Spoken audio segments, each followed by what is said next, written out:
Introducing Nose to Tail, a podcast where we explore the world of aviation lifecycle solutions, insights, and more. Presented by Jet Midwest.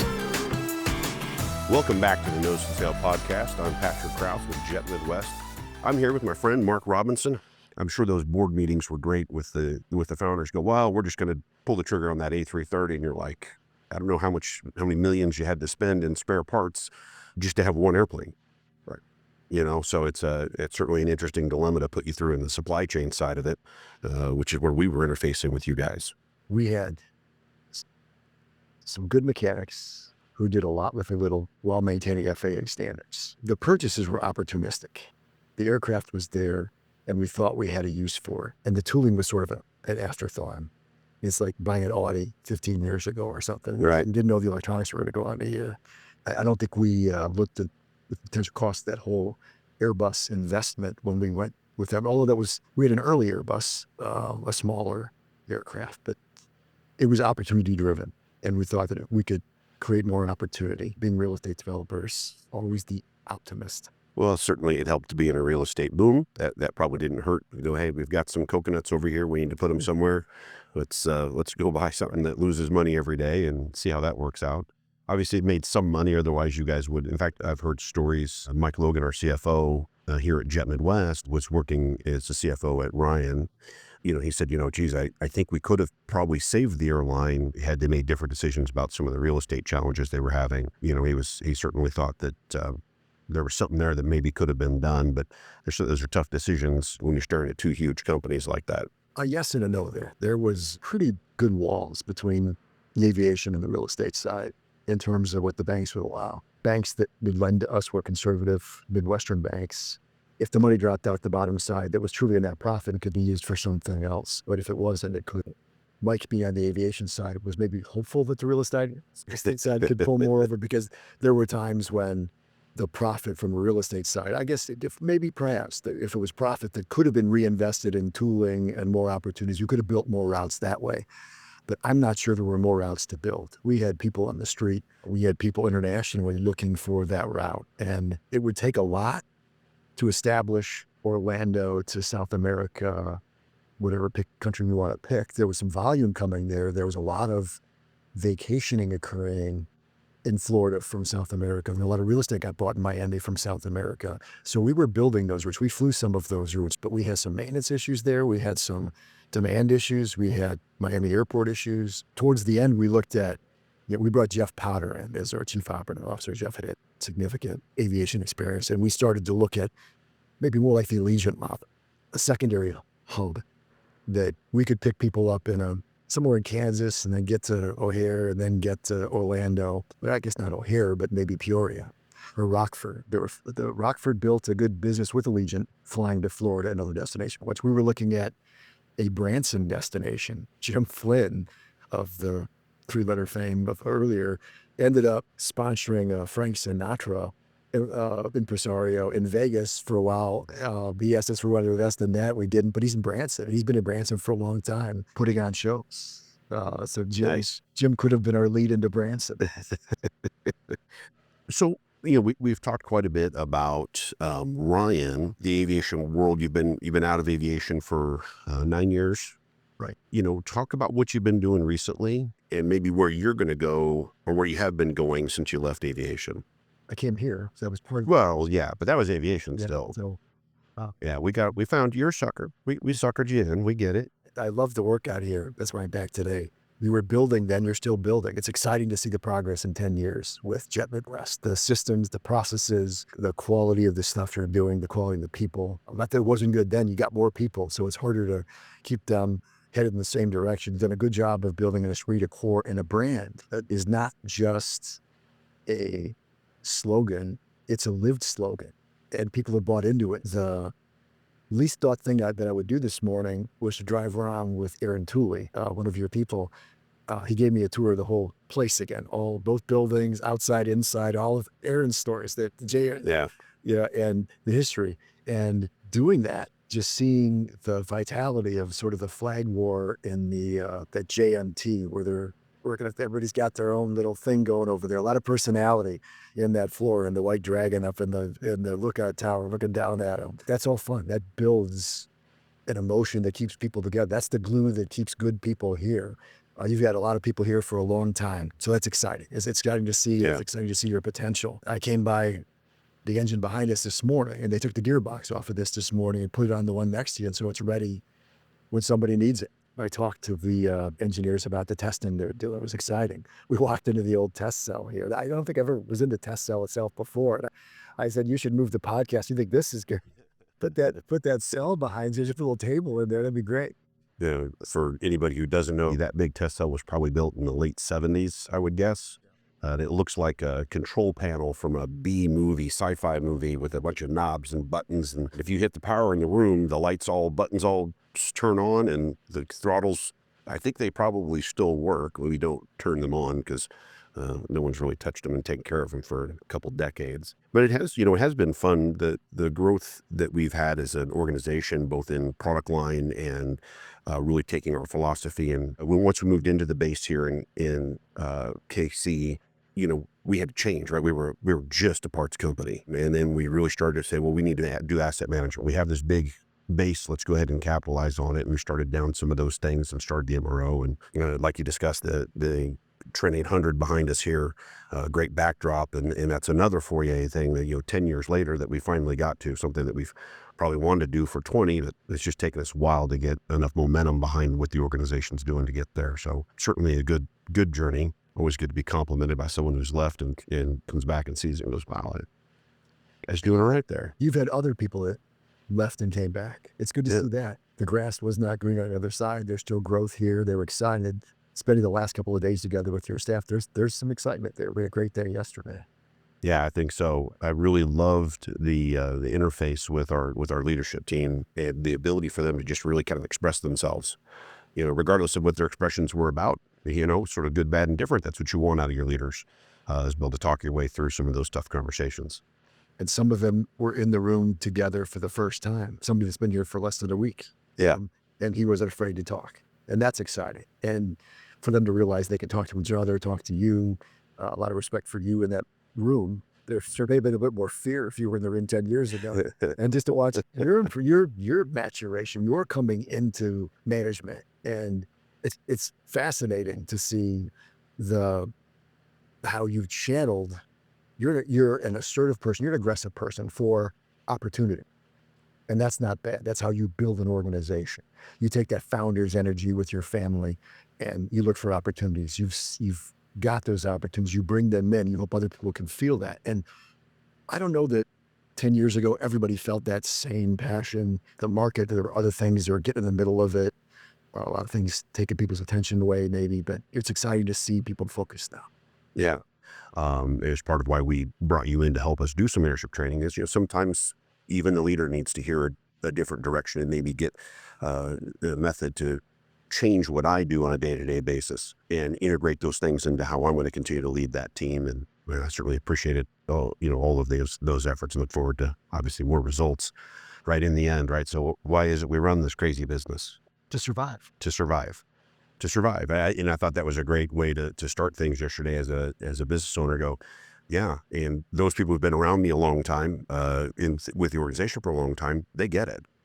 I think that hit them. They're like, yep, yeah, that is actually who we are. And is it different at a public company? I've had the opportunity to work for founder-led companies for the last couple of decades. And even the law firm was sort of founder-led, partner-led. So I can't speak from inside of a public company. I can take a look at, maybe if we use Boeing as the example, we spoke about that a little bit. Again, I was in the building that Harry Stonecipher built. I was in his office. He went out to run Boeing.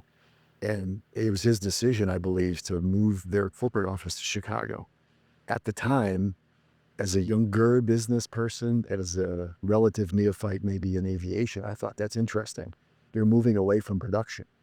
You're taking your eyes and your ability to walk the aisles. The management by walking around was a huge trend at that time, maybe right around that time. The Japanese model, when they came in and they used the U.S. methods from Denning and others, that process management stuff, that there's a U.S. guy that took it to Japan. Japan knocked us out of the block in the 70s with automotive production and other precision stuff. We said, oh, that was our idea, and we need to adopt it back over here. So one would have thought that you'd be keen on being with your production and red out. Chicago was a business hub, exchange there, a lot of stuff going on, a transportation hub in the U.S. It's easier to get to both coasts from Chicago than it is from Everett, Washington. Then they put the lobbying arm out in D.C., so they distanced more management, senior management, and put them in D.C. Now, for the DoD side of the business, maybe that made sense. Maybe some salespeople, senior salespeople should be there.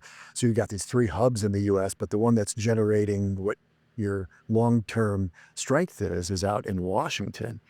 Boeing, as a patriot, as a person in aviation, as a business person, they're a source of pride to me of American industry, production, of somebody that built something and kept it here. It was sad to see what was happening with the 737s and all of the problems they were having, the delays and the bigger aircraft coming out, the technology. One wonders if they had stayed in Washington and paid attention to who they were and why they were here and the precision in what they built that mattered, if they would have been a better place today. I think they would be. The new management, the board, the world seems to be thinking that way. There's movements in that direction. So I wish nothing but the best for Boeing. Yeah. Love their product over the course of time. It's got a lot of people, a lot of places safely. And it's a great American institution, and one that I hope regains its strength and its international dominance. Yeah, absolutely. Certainly Airbus was poised to capitalize during that particular crisis on the MAX and put a whole lot of orders on the books that I think otherwise would have probably gone to Boeing. That's for sure. And, there's a global favoritism happens in all of that too, right? There's a lot of decisions made based on who our leaders are and those other leaders around the world about, which way they're going to trend. Well said. Yeah. We'll see that coming. I'm excited. I'm very optimistic. I actually had a conversation with a couple of investment group folks who are looking at freighter conversion aircraft, and they were very optimistic. And their company, I asked them, I said, well, what's driving your optimism? And they're excited about the political landscape that's coming potentially. And inside of their companies, they're kind of being told to be optimistic, and which was a little bit shocking to me as funds. And, they're not typically looked at as maybe optimistic, more opportunistic. And so I thought that was very interesting, and that's kind of why they were here. And so I'm excited to hear that, because that's good news for aviation. Regardless of the political landscape, aviation, I think, was going to have a boost coming in 25. And I think maybe this will make it even stronger. Where do you see growth, Patrick? That's a fantastic question, but I'm supposed to ask the questions. But I will say this, the recovery post-COVID, right, through that trauma that happened in the aviation marketplace, the recovery has happened in terms of the seats that are being flown. I think the business models that the airlines have, they're starting to find their footing on how to create a profitable environment for themselves, especially domestically here in North America. The airplanes that you're on today, beautiful airplanes, great interiors, getting great service. So they've actually provided the product, I think, that the passenger services really got, that they want. And I think a little bit of that competitive nature, again, coming out of COVID, who's going to pick up the routes, who's got the nice interiors, where's that investment going? I think that investment's happened. I worry a little bit about the supply chain and not supply chain in general. The supply chain is actually, I think, fine. I think that the investment into the appropriate number of aviation airframes that are coming out into the marketplace, I don't know that pace. I think that needs to improve, both on the engine and the airframe side, about the number of assets getting introduced, new assets in the marketplace. There's 4 words coming into my brain right now. 2 different concepts that are right along that line. And the first 2 words are fleet management, and the next 2 words are pricing discipline. The big airlines have been able to maintain good fleet management and good pricing discipline for a decade almost, right? Yeah. That's a huge difference between the cycles they faced and the decades before that. They would always drive to the lowest common denominator for pricing. And they've been pretty good about it from the investor perspective to not put themselves into a bankruptcy position. I think the last round of bankruptcies cleared out some junk that they need to get cleared out of the system and also out of the minds. It's like Moneyball, right? Moneyball for aviation. that the metrics that somebody's saying, hey, we can't go below this number. And it's amazing to me that they've been able, as an industry, to be able to maintain fleet management and pricing discipline. How do you see that? I think you're spot on. And I think they've harnessed technology and the social media and search engines. There's some real wisdom on their side to say, we want to make sure that we're capturing it. I don't necessarily like it that they have all of my search engine data of all time, that they can just capitalize on that. But that's on me to find a new browser or find a new methodology to get into the market. But, that impacts pricing. If we talk about a Southwest Airlines flight from Kansas City to Phoenix on December 27th, my phone just heard that conversation. And I bet you I get price lock happening before whatever. I don't know. Maybe not. I'm speculating, right? That Southwest would just throw a price lock on anything for the next 3 days, that they're not going to, or they'll throw me 4 ads, through whatever methodology. Maybe even on the Nose to Tail podcast, we'll see a Southwest Airlines ad. Is it okay if I tell the audience that you have tinfoil around your phone in your pocket right now? Absolutely. It's totally fine by me. But so I think what they've done is they've taken where we are as a marketplace and where the consumers are actually making those decisions, things, they're gathering that information, and they're creating the best circumstances they can to capitalize on how many dollars they need to make per airplane. Whereas prior to utilizing that, it was more difficult for them. Things changed when orbits hit the marketplace, and all of a sudden, are there even travel agents anymore? Right. So the market changed how it was behaving, and they switched with it. And the airlines, I think, capitalized on that quite brilliantly. The amazing thing, the answer to that question, there are still travel agents. I see one. There's one near my home. Like, how are you in business? But I think it's mostly regional, and it's specific retiree groups that go. That's fair. It's probably not a place where we're putting a lot of investment into those. They've also done the right things on the interiors of these airplanes. Every flight I've taken probably in the last 6 months, every flight I've been on, a little bit nuanced changes in the interiors to tablet or cell phone holder, that drops down. They don't need to put a screen on there. I've got one in my pocket. They just need to get me connected. And is it going to be intranet or internet services? And those technologies are continuing to improve, and the airlines know it, and they're investing in those and making sure that those aircraft, despite being from 2004, the interior looks the same as the one that they purchased in 2024. I laughed because when the tablets came out and we were flying older generation hardware that we were not going to reconfigure with tablets in the seats, we gave the troops and others flying tablets, and the tablets broke all the time. We could never keep them. The battery charger didn't work, and that the station we had to keep in the flight area on the plane, they were a bad experiment. Yeah. You talk about needing, many moons ago, they came out with the Tough Book, which was like the construction guys, right? I don't think you really could design something tough enough to handle that military side.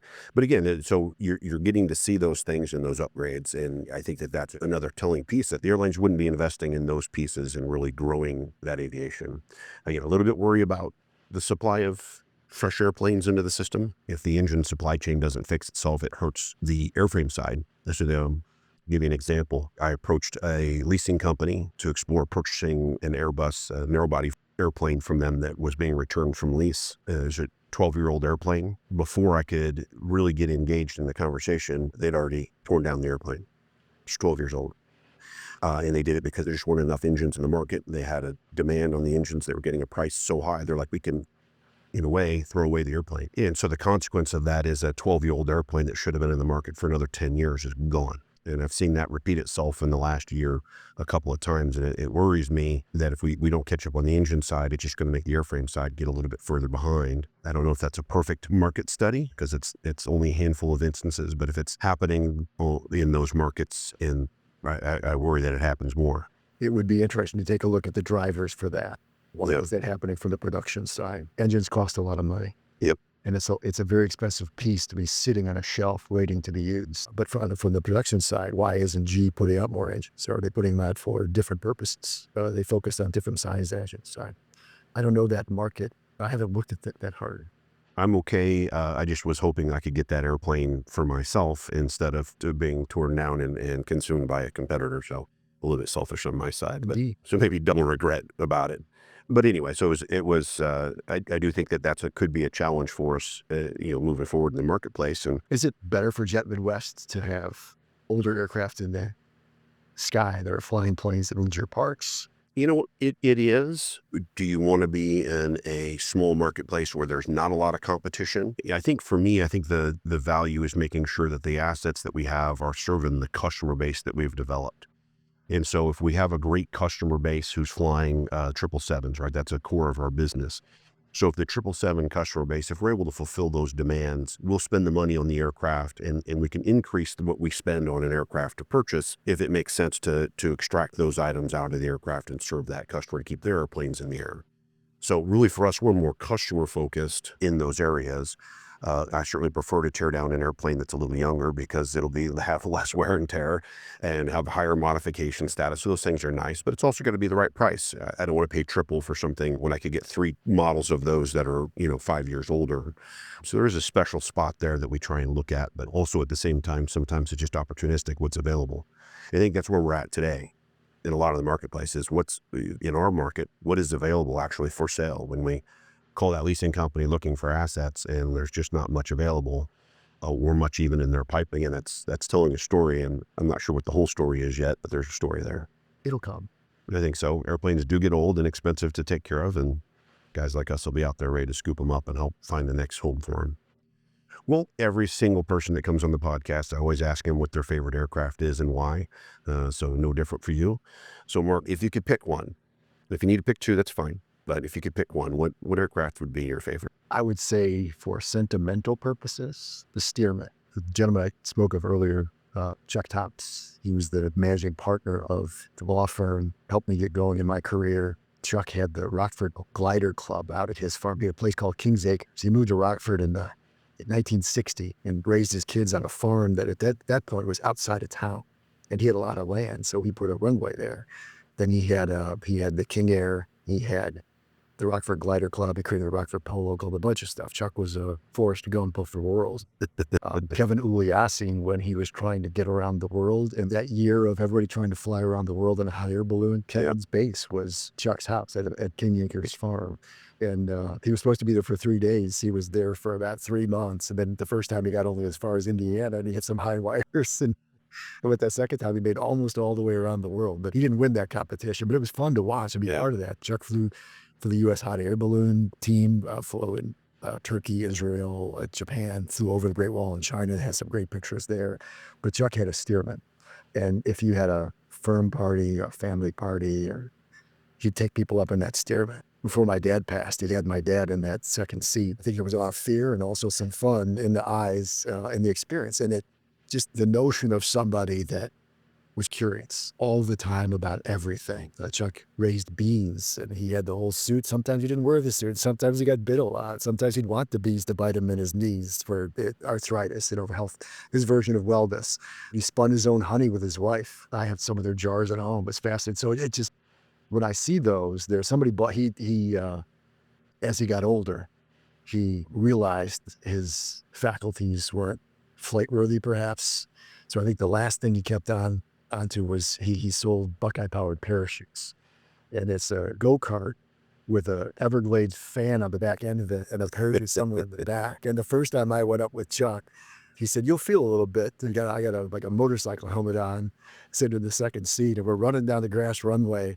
And when the parachute filled, it was a lift, and boom, and my head snapped back and hit that frame, and the helmet unbuckled and started going, so I had to pull it back down. But then we flew just with a couple of bars below us over Lake Geneva in Wisconsin. It was on a beautiful day, like, wow, this is cool. And then the Chuck, there was a moment in time where he seemed to be in the news all the time doing stuff. He got called out by the Buckeye Power Parachute to teach somebody that wanted him to come out and teach him to fly that thing. And it turned out to be JFK Jr. and his wife. And so he spent the weekend out there, had a great time, good people, good conversations about aircraft. JFK Jr. was looking at a bigger plane at that time. He got his pilot's license, getting his pilot license. And they talked about different aircraft and different skill sets needed for different aircraft. And they went back home, and a week or two later, when the Kennedy family got together at their compound, JFK Jr. crashed his Buckeye-powered parachute into the hay bale at the end of the runway and broke his leg. So that, if everybody remembers that time in life, Chuck was involved in that. So all the stuff that he was in at that time, it was fun. So it's a Stearman. And also in the King Air, just the day he let me fly, it's a workhorse. If you want a plane and you're not going a long way, It's a great plane to have and or have it at your utilization. We used to fly into mixed field. The central office for the firm we were with was in downtown Chicago, and I will never forget the day that we flew in a storm. We were at the front end of a storm, and we were the last plane in that day. And as you're coming in, if you see the runway at Meigs, you're right in the water in Lake Michigan. He turns to take the runway, but we're flying in sideways, almost literally sideways because of the wind. And right at the last second, he snaps the plane, and we come down and all of that. It come out, and the guy that brought the crew van out to get us, the door open, said, "Mr. Thomas, don't you let nobody tell you can't fly that plane. You can fly that plane." I'd never forget that moment. And somebody got sick in the plane. And then the story makes Field itself. I mean, it was great for local regional aviation enthusiasts. Loved flying into Chicago. When we had the 135, we had aircraft sitting on the field the night that Mayor Daley came in and carved those 2 X's in the runway so that nobody could come back in anymore.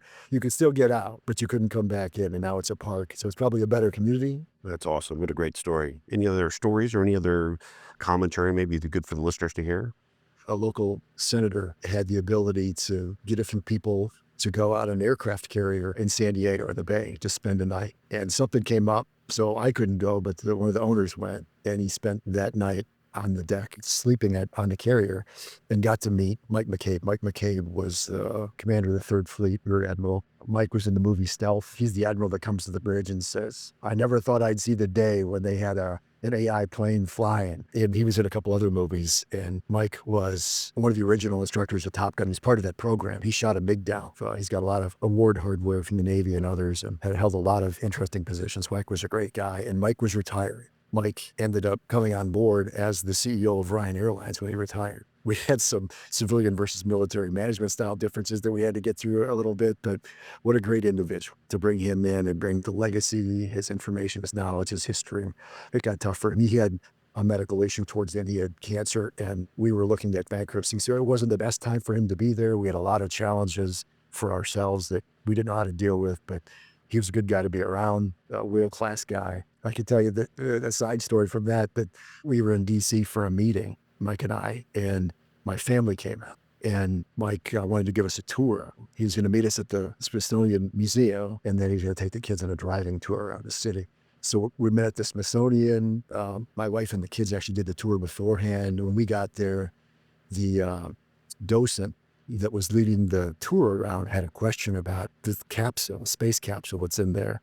And Grisham's suit, I think. My wife had said, "There's a guy that's going to come by. Maybe he'll know something about this." So the docent asked him, and sure enough, Mike could answer the question about why the suit was so small, why the cavity was so small, and his history with that. And Mike's tour of DC and all kinds of stuff. The story that stuck out the most is the kids went back at school and they got to draw a picture of their vacation. And my youngest was an artist at the time, and he drew a picture of the White House. And on top of the White House, there were guys in black hoodies. This teacher asked, "Well, what are those?" He said, "Those are the ninjas. They're the ninjas on top of the White House." And the teacher said, "Marcus, your imagination." Well, as we were passing the White House, I think the Obama inauguration stuff was going up on that side of the White House. But Mike said, "Hey guys, look at the roof. You see those guys up there? Those are the ninjas." So it put that in the kid's head. That's fabulous, but good guy. Well, that's a really great story. Certainly a great job of dragging your kids through your aviation career a little bit. That's always important legacies for us to leave. Well, Mark, I appreciate it. It was a great conversation. I'm sure all of our Nose to Tail podcast listeners are going to get a lot out of it. To all of you, be sure and like and subscribe, and we'll see you next week. Thank you for listening to our podcast, Nose to Tail. Please like and subscribe to our channel. Presented by Jet Midwest.